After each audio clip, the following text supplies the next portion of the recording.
Today, Babcock Infrastructure gives an update on its potential recapitalisation. iSoft raises capital. Rey Resources receives a takeover offer. Weird goings on at Newsat. China's rumoured to buy a stake in nuclear power giant Areva. And Tully Sugar goes sour on a takeover offer. Good morning, I'm Michael Feller with an Extra Large Deals TV.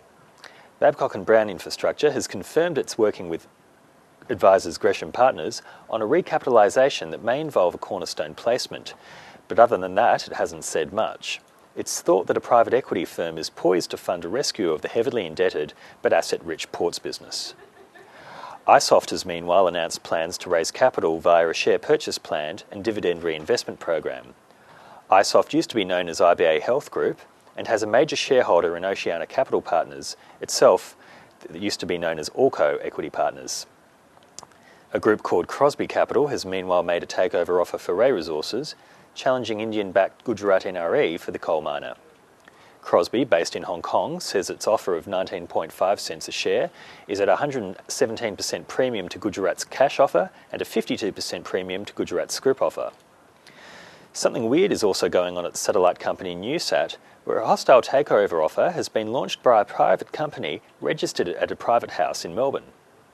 EWC Payments Proprietary Limited has faxed through a takeover announcement to the exchange offering 1 EWC share for every 25 Newsat shares and 1 EWC option for every 29 Newsat options. EWC says this values Newsat at $50 million. How? Just because EWC gives itself a nominal value of 20 cents per share.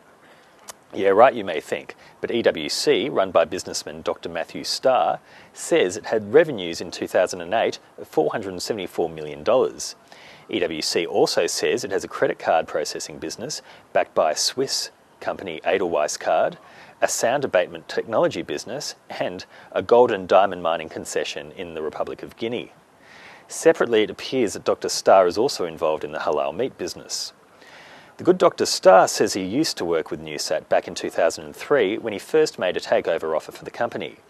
But Newsat says they've never heard of EWC. A quick Google search of the company reveals a little more, however.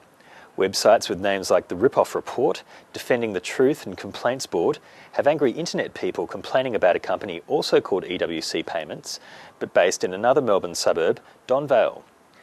The aggrieved parties claim that the company they're referring to falsely billed their credit cards. We hope the company name is just an uncanny coincidence.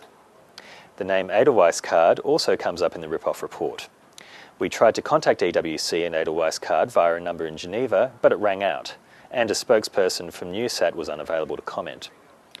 Away from satellites and onto nuclear reactors now, there's a rumour that China Investment Corporation, the Sovereign Wealth Fund, is making an offer for a stake in French energy giant Areva.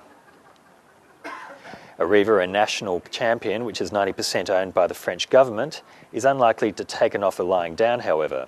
Then again, it has said in the past that it's willing to open up to 15% of its share registry.